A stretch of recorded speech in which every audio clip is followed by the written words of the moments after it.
Welcome to TET maths with Vidya YouTube channel. ಇವತ್ತು ನಾವು quadratic equation ಅಂದರೆ ವರ್ಗ ಸಮೀಕರಣದ್ದು ನೆಕ್ಸ್ಟ್ ಪಾರ್ಟ್ ನೋಡೋಣ. ಆಲ್ರೆಡಿ ನಾವು ವರ್ಗ ಸಮೀಕರಣ ಬಗ್ಗೆ ನೋಡ್ಕೊಂಡಿವು ಫಸ್ಟ್ ಇದ್ರೊಳಗೆ. ವರ್ಗ ಸಮೀಕರಣದ ಸ್ಟ್ಯಾಂಡರ್ಡ್ ಫಾರ್ಮ್ ಏನು ಹೌದು ಅಲ್ಲೋ ಹ್ಯಾಂಗೆ ಐಡೆಂಟಿಫೈ ಮಾಡಬೇಕು ಎಲ್ಲ ನಾನು ಹೇಳ್ಕೊಟ್ಟಿನಿ. ಈಗ ಸೆಕೆಂಡ್ ಒಳಗೆ 4 ವಿಧಾನಗಳ ಮುಖಾಂತರ ನಾವು ಅದರದ್ದು ರೂಟ್ಸ್ ಹ್ಯಾಂಗೆ ಫೈಂಡ್ ಔಟ್ ಮಾಡ್ಬೋದು, ಅದರ ಮೂಲಗಳಾಗಿರ್ಬೋದು, ಇದನ್ನೆಲ್ಲ ಹ್ಯಾಂಗೆ ಫೈಂಡ್ ಔಟ್ ಮಾಡ್ಬೇಕು ಅನ್ನೋದು ಹೇಳ್ಕೊಡ್ತೀನಿ. ಇದರೊಳಗೆ 4 ವಿಧಾನಗಳು. ಫಸ್ಟ್ ಒಂದು ಅಪವರ್ತಿಸುವ ವಿಧಾನ ಅಥವಾ ಫ್ಯಾಕ್ಟರೈಸೇಷನ್ ಮೆಥಡ್ ಕಲ್ತೀವಿ. ಸೆಕೆಂಡ್ ಒಂದು ವರ್ಗಪೂರ್ಣ ಮಾಡುವ ವಿಧಾನ. ಮೂರನೇದು ಬಂದು ಸೂತ್ರದ ವಿಧಾನ. ನಾಲ್ಕನೇದು ಬಂದು ನಕ್ಷಾ ವಿಧಾನ. ಫಸ್ಟ್ನೇದು ಒಂದು ಅಪವರ್ತಿಸುವಿಕೆ ಮೂಲಕ ನಾವು ಹ್ಯಾಂಗೆ ಕಂಡುಹಿಡ್ಬೋದು ಅಂತಂದರೆ, ಈಗ ಫಾರ್ ಎಕ್ಸಾಂಪಲ್ ಒಂದು ಎಕ್ಸಾಂಪಲ್ ಕೊಡ್ತಾರೆ ಅವ್ರು ನಮ್ಗೆ ಆಲ್ರೆಡಿ.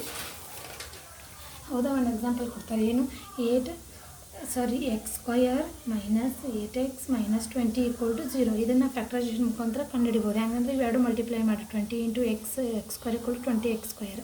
ಈಗ 20ನ ಇದು ಮಾಡ್ಕೊರಿ. 2 10s 2 5s 5 1s. ಹೌದು, ಈ 20ನ ಬಿಡಿಸ್ಕೋಬೇಕಂದ್ರೆ ಇದು ನಮಗೆ ಆನ್ಸರ್ ಏನು ಬರಬೇಕು? -8 ಇಂಟು ಮಾಡಿದರೆ 20 ಆಗಬೇಕು, ಪ್ಲಸ್ ಆರ್ ಮೈನಸ್ ಮಾಡಿದರೆ 8 ಬರಬೇಕು ನಮ್ಮ ಆನ್ಸರ್. ಆ ಥರನ ಮಾಡ್ಕೋಬೇಕು. ಈಗ ನೋಡಿರಿ, 2 2s 4 × 5 ಮಾಡಿದ್ರೆ ನಮಗೆ ಆನ್ಸರ್ 20 ಬರ್ತೈತಿ. ಬಟ್ 5 + 4 ಅಥವಾ 5 - 4 ಮಾಡಿದ್ರೆ ನಮ್ಗೆ 9 1 ಬರ್ತೈತೆ ಆನ್ಸರ್. ಬಟ್ ನಮ್ಗೆ ಏನು ಬರ್ಬೇಕು? ಇಲ್ಲಿ -8 ಬರ್ಬೇಕು. ಆ ಥರ ಮಾಡ್ಕೋಬೇಕು. ಹೌದು, 20 ಅಂದರೆ ಏನು ಮಾಡ್ಬೇಕು? ಈಗ 5 2s 10 10 × 2 ಮಾಡಿದರೆ 20 ಬರ್ತೈತಿ. ಬಟ್ 10 -10 + 2 ಮಾಡಿದ್ರೆ ನಮ್ಮ ಆನ್ಸರ್ -8 ಬರ್ತೈತಿ. ಹಾಗಾದ್ರೆ ನಾವು ಇವತ್ತು ತೊಗೋಬೇಕು. ಈಗ x² - 10x + 2x - 20 = 0. ಎಕ್ಸ್ ಹೊರಗೆ ತೊಗೊಂಡ್ರೆ, ಕಾಮನ್ ತೊಗೊಂಡ್ರೆ x - 10 ಉಳಿತು. ಇದೇ x - 10 ಈ ಕಡೆ ಇಟ್ಕೊರಿ. ಈಗ ನಮ್ಗೆ ಏನಾಗಬೇಕು? ಇದು 20 ಆಗಬೇಕು. ಇದು 2x ಅಂದ್ರೆ ನಾವು ಇಲ್ಲಿ ಎಷ್ಟರಲ್ಲೇ ಮಲ್ಟಿಪ್ಲೈ ಮಾಡಬೇಕು? 2ಲೇ ಮಲ್ಟಿಪ್ಲೈ. 2x ಆಗ್ತೈತಿ -20 ಆಗ್ತೈತಿ. ಇಲ್ಲಿ +2 ಮಾಡಿದ್ರೆ +2 × x + 2x plus into minus 2 10s 20 ಅಂದರೆ -20 ಬರ್ತದೆ. ಅಂದ್ರೆ ನಮ್ಗೆ ಇಲ್ಲೇನೂ ಆಗಲಿಲ್ಲ, ಏನು ಡಿಫ್ರೆನ್ಸಸ್ ಆಗಲಿಲ್ಲ. ಕರೆಕ್ಟ್ ಬಂದು ಸೈನ್ಸ್ ಎಲ್ಲ. ಈಗ ಮಾಡ್ಕೋರಿ. ಕಾಮನ್ ಇದು x - 10 ಇದು ಕಾಮನ್ ಹೊರಗೆ, ಮತ್ತು x + 2 ಅನ್ನೋದೊಂದು ಹೊರಗೆ. ಈಗ x - 10 = 0 ಆದ್ರೆ x = ಮೈನಸ್ ಇದು ಈ ಕಡೆ ಬಂದು ಆಯಿತು +10 ಆಯಿತು. Same as it is. x + 2 = 0. x +2 ಈಚೆ ಕಡೆ ದಟ್ ಬಂದರೆ -2 ಅಂದರೆ x ಇದು ಯಾವ್ಯಾವ ಬಂದು ನಮ್ಗೆ 10 - 2 ಬಂದು. ಹೌದು, ಹಾಗೆ ಇನ್ನೊಂದು ನೋಡೋಣ. Second one. ಹೌದಾ, ಸೆಕೆಂಡ್ ಒನ್ ನೋಡೋಣ ರೀ. ಸೆಕೆಂಡ್ ಒನ್ ಯಾವುದು? x² - 14x + 24 = 0. ಇದನ್ನು same as it is multiply ಮಾಡಿರಿ. ಎಂಟು ಟರ್ಮ್ಸ್ ಏನಾಕೈತಿ? 24x² ಆಕೈತಿ. ಹೌದು, 24ನ ಫ್ಯಾಕ್ಟರೈಸ್ ಮಾಡಿದ್ರೆ 2 1s 2 2s 2 6s 2 3s 3 1s. ಈಗ ನಾವೇನು ಮಾಡ್ಬೋದು? 24 ಇಂಟು ಮಾಡಿದರೆ 24 ಬರಬೇಕು. ಇಂಟು ಮಾಡಿದರೆ 24 ಬರಬೇಕು. ಪ್ಲಸ್ ಆರ್ ಮೈನಸ್ ಮಾಡಿದರೆ ನಮಗೆ 14 ಬರಬೇಕು. ಅಂದ್ರೆ -14 ಬರುವಂಗೆ ನಾವು ನೋಡ್ಕೋಬೇಕು. 24 ನಾವು ಹೆಂಗೆ ನೋಡ್ಕೋಬೋದು? 2 2s 4 4 2s 8 8 3s 24 ಬರ್ತೈತಿ. ಬಟ್ 8 + 3 ಅಥವಾ 8 + 3 ಆದರೆ ನಮಗೆ 11 ಬರ್ತೈತಿ. 8 - 3 ಆದರೆ ನಮಗೆ 5 ಬರ್ತೈತಿ. ನಮ್ಗೆ ಆನ್ಸರ್ ಏನು ಬರಬೇಕು? ಇಲ್ಲಿ -14 ಬರಬೇಕು. ಅಂದರೆ ನಾವು 24ನ ಬೇರೆ ಥರ ನೋಡ್ಕೋಬೇಕು. ಹೆಂಗೆ? 3 2s 6 6 2s 12 12 2s 24 ಬಂತು. 24 ಬಂತು. ಈಗ 12 + 2 ಮಾಡಿದ್ರೆ ನಮಗೆ 14 ಬರ್ತದೆ. ಅಂದರೆ -14 ಬರ್ಬೇಕಂದ್ರೆ -12 - 2 ಮಾಡಿದ್ರೆ -14 ನಮ್ಗೆ ಆನ್ಸರ್ ಬರ್ತಿತ್ತು. x² - 12x - 2x + 24 = 0. x common ತಗೋರಿ. x - 12 ಬಂತು. Same as it is x - 12 ಈ ಕಡೆ ಅಂದರೆ ಈ ಕಡೆನೂ ಕಾಮನ್ ಬರ್ತೈತೆ ಅದು. ಈಗ 2 ತೊಗೊಂಡ್ರೆ ಈಗ ನಮಗೇನು -2x ಬಂದರೆ ಇಲ್ಲಿ ಮೈನಸ್ ತೊಗೋಬೇಕು. ಮೈನಸ್ ಇಂಟು ಮೈನಸ್ ಇಲ್ಲಿ +24 ಬರ್ತೈತಿ. ಕಾಮನ್ ಏನದ? x - 12. Next x - 2. ಈಗ x - 12 = 0. x - 2 = 0. x ಏನು ಬಂತು? +12. x = 2 + 2. x = 12, 2. ನಮ್ಗೆ ಎರಡು ರೂಟ್ಸ್ ಬಂದು. ಇದಕ್ಕೆ ಸ್ವಲ್ಪ ಕಾಂಪ್ಲಿಕೇಟೆಡ್ ಫಾರ್ಮ್ ಕೊಡ್ತಾರೆ. ಯಾವ ಥರ ಕೊಡ್ತಾರೆ ಅದನ್ನು ಅಪವರ್ತಿಸ್ರಿ ಅಂತ ಹೇಳ್ತಾರೆ ನಮಗೆ. ಯಾವ ಥರ ಹೇಳ್ತಾರೆ? 4x² - 2 of a² - b² x. ಇದನ್ನು ಇದಕ್ಕೆ ಒಂದು ಸ್ವಲ್ಪ ಸ್ಟ್ಯಾಂಡರ್ಡ್ ಫಾರ್ಮೇ ತೊಗೊಳ್ಳೋಣ. ಯಾವುದು? ಈಗ x² ಇದು ಬೇಡ. x² - 2ax + a² - b² = 0 ಅಪವರ್ತಿಸಿ ಅಂತ ಕೊಡ್ತಾರೆ ಇದನ್ನು. ಹೌದು, ಇದನ್ನು ಫ್ಯಾಕ್ಟರೈಸೇಷನ್ ಮುಖಾಂತರ ಬಿಡಿಸ್ರಿ ಅಂತ ಇದರದ್ದು ಎಕ್ಸ್ ಕಂಡು ಹಿಡೀರಿ ಅಂತ ಹೇಳ್ತಾರೆ. ಈಗ ನಮ್ಗೆ ಆಲ್ರೆಡಿ ಒಂದು ಫಾರ್ಮ್ ಗೊತ್ತಿರ್ತೈತಿ. a² - b² ಅಂದರೆ ಏನೈತೆ ನಮ್ಗೆ? a + b a - b. ಹೌದು, a + b × a - b. ಈಗ a + b ² ಸೂತ್ರ ಏನದ? a² + b² + 2ab ಐತಿ. ಇವೆಲ್ಲ ನಮ್ಗೆ ಗೊತ್ತಿರಬೇಕು.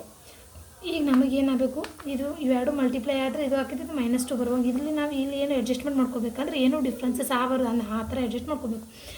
a² - b² ಅಂದರೆ a + b a - b ಗೊತ್ತಾಯಿತು. -2 ಅಂದರೆ ನಾವು ಹ್ಯಾಂಗೆ ಮಾಡ್ಕೋಬೇಕು ಇಲ್ಲಿ ಅಂದರೆ -2 ಅಂದಲ್ಲಿ ಈಗ ನೋಡಿರಿ a + b a - b ಇದು ಯಾವ form ಒಳಗೈತಿ, a² + 2ab + b² form ಒಳಗೆ ಅದನ್ನು ತಿಳ್ಕೊಳ್ಳೋ ಅಂದರೆ ಇದು 2ab ಅನ್ನಂಗ, ಇದು a ಇದು b a x b ಅನ್ನಂಗೆ. ಈಗ a + b a - b ಬಂದೈತಿ. ಈಗ ನಮ್ಗೆ ಏನಾಗಬೇಕಿದು -2 ಒಳಗೆ ಬರುವಂಗೆ ಮಾಡ್ಕೋಬೇಕು. -2a ಬರುವಂಗೆ ಮಾಡ್ಕೋಬೇಕು ಅಥವಾ 2a ಬರುವಂಗೆ ಮಾಡ್ಕೊರಿ ನೀವು. ಇದನ್ನು 2a ಬರುವಂಗೆ ಮಾಡ್ಕೋಬೇಕಂದ್ರೆ ನಾವು ಏನು ಮಾಡಬೇಕಿಲ್ಲಿ a + b - a - b ಹೌದಾ.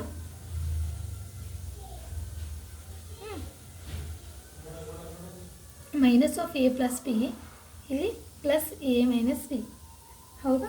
ಇದನ್ನು ಮಾಡಿರಿ a + b + a - b ಆಯಿತು. ಮೈನಸ್ ಕೆಟ್ ಕ್ಯಾನ್ಸಲ್ ಆಯಿತು. ಇದು 2a ಬರುತ್ತೆ. ಆಲ್ರೆಡಿ ಮೈನಸ್ ಹೊರಗೆ ಐತಿ, -2a ಐತಿ. ಇದು -2a ಅಂದರೆ ನಾವು ಏನು ತುಂಬಿಕೋಬೇಕಿಲ್ಲಿ a + b - a + b - a + b +a + b ಅಂತ ತುಂಬ್ಕೋಬೇಕೀಗ ಹೌದು.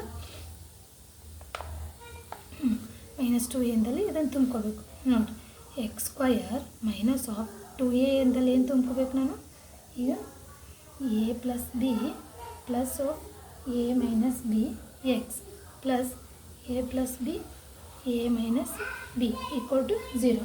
ಈಗ x² - ಹೌದು x² - ಇದನ್ನು multiply ಮಾಡ್ಕೋರಿ +- a + b x - a - b × x + a + b a - b = 0.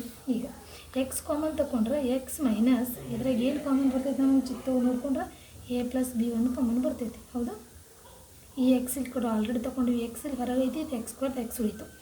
ಈಗ ನೆಕ್ಸ್ಟ್ -a - b ಹೊರಗೆ ತಗೋರಿ. ಇದ್ರೊಳಗಿನ ಫುಲ್ ಇದೆಲ್ಲ ಇದು ಹೊರಗೆ ತೊಗೊಂಡ್ರೆ ನಮ್ಗೆ ಏನು ಉಳಿತಿಲ್ಲಿ x ಉಳಿತು, ಪ್ಲಸ್ ಏನು ಉಳಿತಿಲ್ಲಿ ಈ a - b ಹೊರಗದಂದ್ರೆ ಇಲ್ಲಿ a + b ಉಳಿತು = 0. ಈಗ ಇದು ಕಾಮನ್ ಐತಿ, ಇದು ಕಾಮನ್ ಐತಿ ಹೌದು. ಸಾರಿ ಇಲ್ಲಿ ಮೈನಸ್ ಬರ್ತೈತಿ. x - a + b ಒಂದು ಗೊತ್ತು, x - a - b ಒಂದು ಹೊರ ಬಂತು = 0. x - a + b = 0. x - a + b = 0. x a + b then x a - b ಅಂದರೆ x ಈ ಥರ ಬಂತು ನಮಗೆ ಆನ್ಸರ್. ಅಂದರೆ ಇಂಥವು ಅಪ್ಲಿಕೇಶನ್ ಭಾಳ ಬರ್ತಾವೆ. ನೀವು ಜಾಸ್ತಿ ಪ್ರಾಕ್ಟೀಸ್ ಮಾಡ್ಬೇಕಾಗ್ತೈತೆ ಅಂದಕ್ರೆ ಇವೆಲ್ಲ ನಮ್ಗೆ ಬಿಡ್ಸೋಕೆ ಈಸಿ ಆಕೈತಿ. ನಿಮ್ಮ TET ಒಳಗೆ ಯಾವ ಮೆಥಡ್ ಯೂಸ್ ಮಾಡ್ಕೊಂಡು ಮಾಡ್ಬೋದು, ಬಟ್ GPT ಒಳಗೆ ಇದೇ ಮೆಥಡ್ ಅಂದರೆ ನೀವೇನು ಮಾಡಬೇಕು, ಮಸ್ಟ್ ಆ್ಯಂಡ್ ಶುಡ್ ಇವೆಲ್ಲ ಪ್ರಾಕ್ಟೀಸ್ ಮಾಡಬೇಕು. ಅಂದರೆ ಪ್ರಾಕ್ಟೀಸ್ ಮೇಕ್ಸ್ ಮ್ಯಾನ್ ಪರ್ಫೆಕ್ಟ್ ಅನ್ನಂಗೆ ನೀವು ಎಷ್ಟು ಪ್ರಾಕ್ಟೀಸ್ ಮಾಡ್ತೀರಿ ಅಷ್ಟು ನಿಮ್ಗೆ ಪರ್ಫೆಕ್ಟಾಗಿ ಆಗ್ತೀರಿ. ಮತ್ತು ಯಾವುದೇ ಕೊಟ್ರೂ ನಾ ಈ ಥರ ಬಿಡಿಸ್ಬೇಕು ಅನ್ನೋದು ನಿಮಗೆ ಗೊತ್ತಾಕೈತಿ. Okay, thank you.